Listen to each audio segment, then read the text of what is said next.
Alright, Boom Squad, welcome back to the channel. Aim high, shoot low. I'm your host, Bobby Golf, and today I've got some update announcements.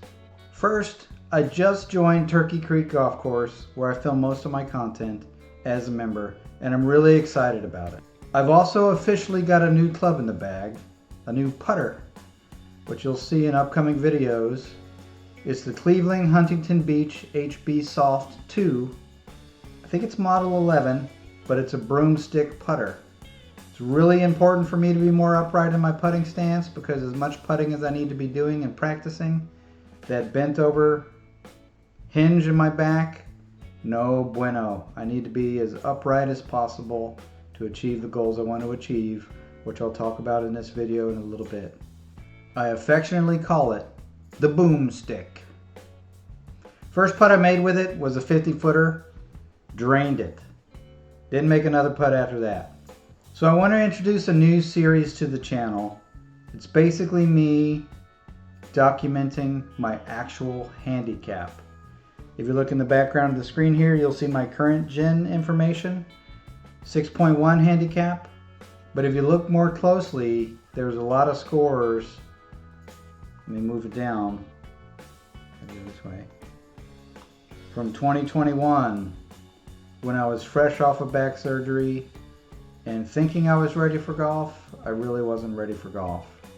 I was too sore, I would be achy for a week, and I really felt I was pushing it, so I ended up stopping and taking another 4.5, 5 years before I started up golf again. Everyone's recovery after surgery is going to be a little different. I thought I was fine, but after I'd play golf, I would be too sore for the rest of the day, or days in many cases. And I decided to step back until I felt I was more ready, which was about 8 months ago. So basically what I'll be doing is, since I've joined the golf course, I'll be playing in a men's league that they affectionately call themselves the Men's Mafia. And we're going to be playing every Monday, Wednesday, and Friday, kind of like a semi-competitive casual league. Everyone puts in $6 and the top 3 scorers individually get a payout. And the top team gets a payout because you automatically get generated into a random team. So depending on how the team performs and how you perform individually, you can get a payout. But they use their handicaps in the system. So those rounds, plus my normal content rounds, which I'm going to continue to do, will be all input into the Gen handicap system. I'm going to be rebuilding my handicap the right way. Not guessing, not relying on old data, memory from when I was a kid, none of that, but actually documenting every shot until I get 20 rounds in. And then I'll know what my handicap is right now, not what it used to be, not blended handicap with 5 years ago plus modern rounds. I want to get through 20 rounds and then relook at it.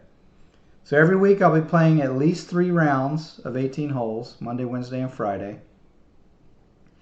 And on weeks that I do content, I usually film it on Tuesdays, but it could be Tuesdays or Thursdays.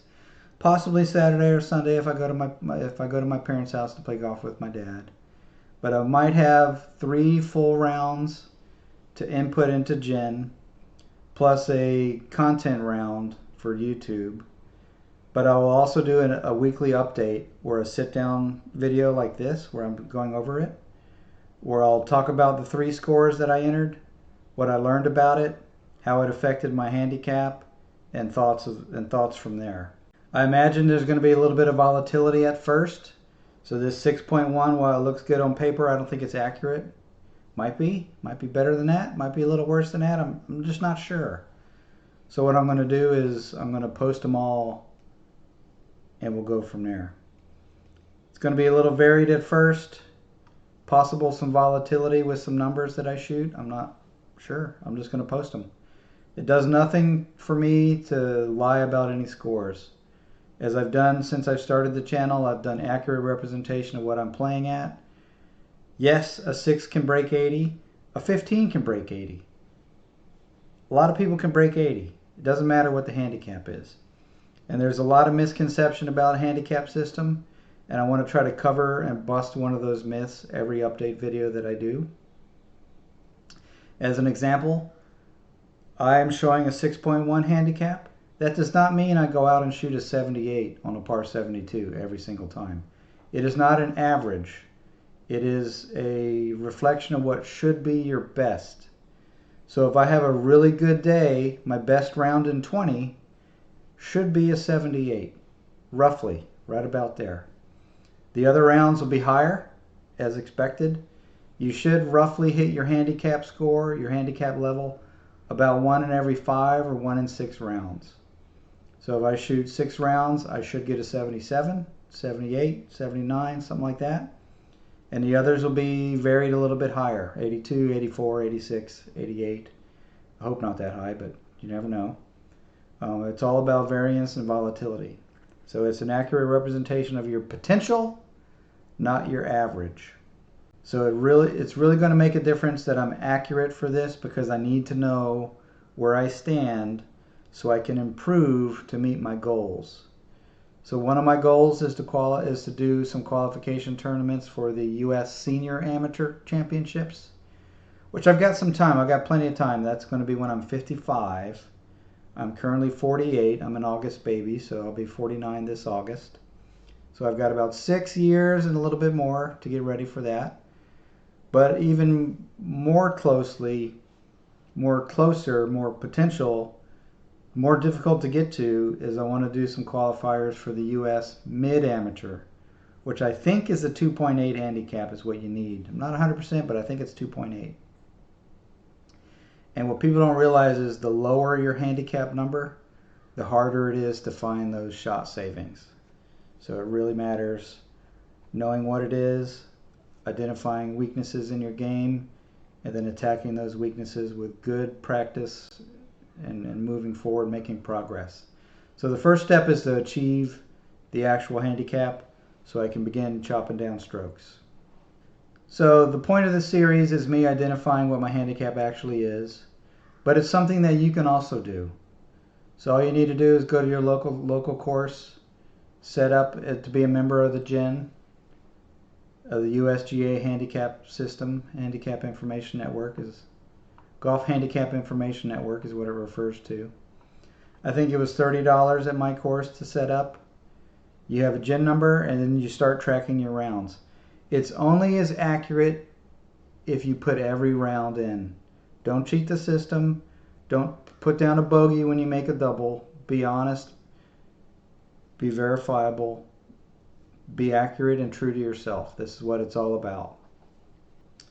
And it's simple to do. Just play, post your scores, track the results, and adjust your game accordingly to bring it lower and lower and lower, if that's your goal.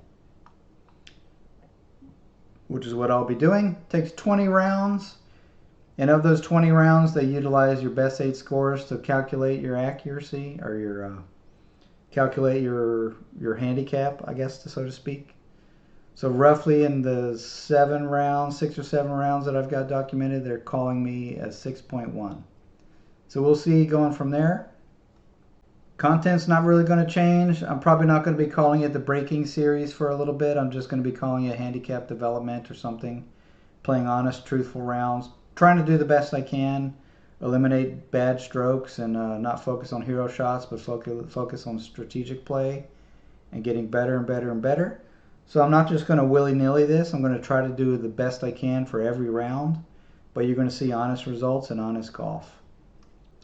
Oh yeah, and you'll also see a lot of the boomstick. So with all those announcements, I look forward to this week doing three updates. I've already got 2 updates that you've already seen, but tomorrow is going to be Friday, and I'll update it again, and then I'll do another video where I talk about those 3 scores and how they impacted my handicap, and go from there. Don't forget, aim high, shoot low, and let's build a handicap together.